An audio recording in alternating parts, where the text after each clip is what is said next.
everyone, this is Ryan Mauro from the Doubting Thomas Research Foundation to continue our conversation about the theory that the remains of Noah's Ark have been found in Turkey, and we're going to be talking with Andrew Jones, our research associate, who has been in Turkey for the past year, just overseeing possible projects related to this. Again, we are trying to raise the money for some unprecedented scientific work to happen at this site. You can go to noahsarkscans.com, and you can also go to doubtingthomasresearch.com to make a tax-deductible donation. But check out both sites.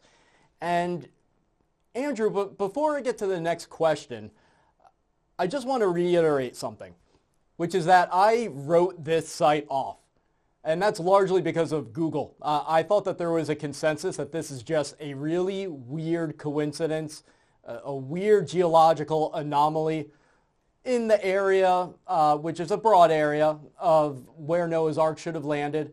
And because I Googled it and I came away with the idea that that was the consensus, it kind of felt to me as if the defenders of this just couldn't let it go. They just couldn't let it go and face the facts. But like I said in the other video, once these new scans were done and I learned about the significance of what was found in there, strong indications that this is a man-made boat-shaped object, and some of the other things that you've told me, I really had to reconsider my position, and that's why I said Doubting Thomas Research Foundation needs to get behind this. So can you talk to us a little bit about the GPR scans that were done, and tell us a little bit about the team that did it? I mean, was the team just fans of the site? Did they believe this was the remains of Noah's Ark? Were they devout Christians and therefore biased?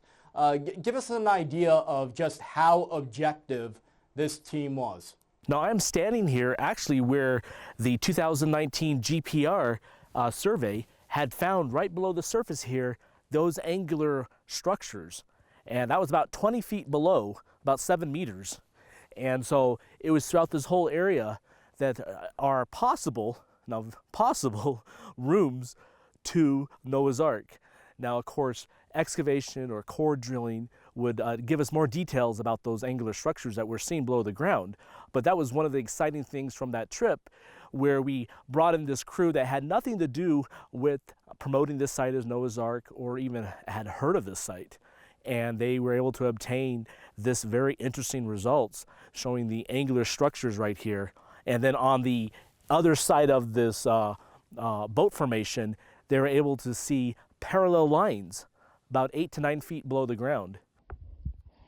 There you go. It's like a cross section. Yeah. And that's 8, 9 feet down. Wow. Yeah. That's nice. Now, the archaeologist who looked at this data, he basically said that this would be the perfect spot to do an excavation to check out what these angular structures are and what these parallel lines are, because usually in nature you do not see stuff like that. So I want to emphasize a point, which is that at the time when this site was dismissed as a geological anomaly, this technology wasn't around. This is new information that you're hearing. This site was dismissed back in the 80s, the 90s, but now, because of the scans that Andrew is talking about, it's caused myself and others, including Turkish scientists, to reconsider this formation and whether it's man-made. I mean, I've taken these scans and I've shown the pictures of them to people I know who are more familiar with boats than I am, people from the Coast Guard, for example.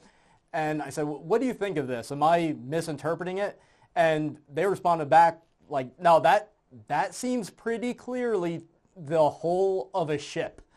So that's really amazing when you think about it. Now, these scans have been done with strong indications that this has man-made structures as part of it, and that there's some type of structure going beneath the surface, particularly in that hole type area.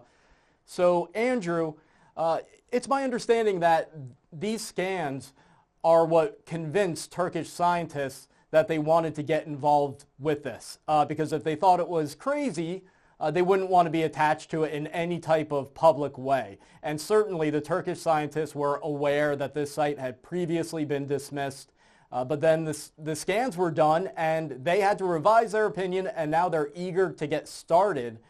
So it's not just myself who had to reconsider his opinion, but actual scientists said, yes, this information does warrant a reconsideration of the dismissal of this site as a geological anomaly. So Andrew, can you tell us about the new work that's going to be done if we're able to fundraise enough for it? Now we're going to do core drilling this summer with your support. We hope to be able to do a complete core drill sample of this site, and that has never been done before. So that's very exciting, because these cores that we're able to drill and to pull out of the site will tell us exactly what are these layers we are seeing on the geophysical scans. So when we tell you that there are right angles right below the surface here, 20 feet down, we hope to drill down into those structures and see exactly what they are. Are they petrified wood? Are they just a natural sedimentary rock? So these are things that we hope to answer with our core drill survey this summer. So we do need your support for this. This is something that has never been done before, and it can only happen with everyone pulling together and coming together to do this. Now, Andrew, you're at a different spot right now than you were before on this boat-shaped formation. So can you kind of explain for everyone where you are relative to where you were, and what the GPR scans indicated about this part of the formation that you're at right now? Now I'm standing, Ryan, right about the middle of the boat, but right below me here on the eastern side, this is where the 2019 GPR scans showed these parallel lines all lined up about 8 to 9 feet below the ground. And again, the archaeologist who reviewed this data pointed out that this is something you usually don't see in nature, and would be something that he would want to check out if he were to do an excavation. We hope this year to core down into the site and drill and pull out samples of what that material is. So the core drilling is going to be expansive. There's going to be core drilling both inside of this boat-shaped formation and outside of it, and they're actually going to be drilling down into the areas where the radar scans show these mysterious angular structures and parallel lines.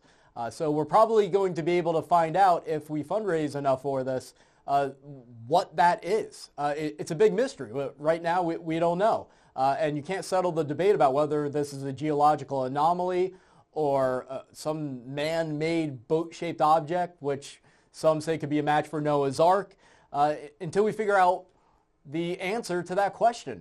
What is this? So I'm excited about that. I'm really excited about solving that mystery.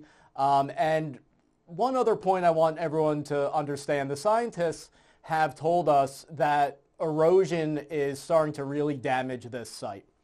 So I think the one even said that every single year there's going to be visible degradation of the site. And so years from now, the opportunity to do research like this is going to decrease or be lost. I'm sure there'll always be able to be research done, but your ability to do that research won't be as good as it is now.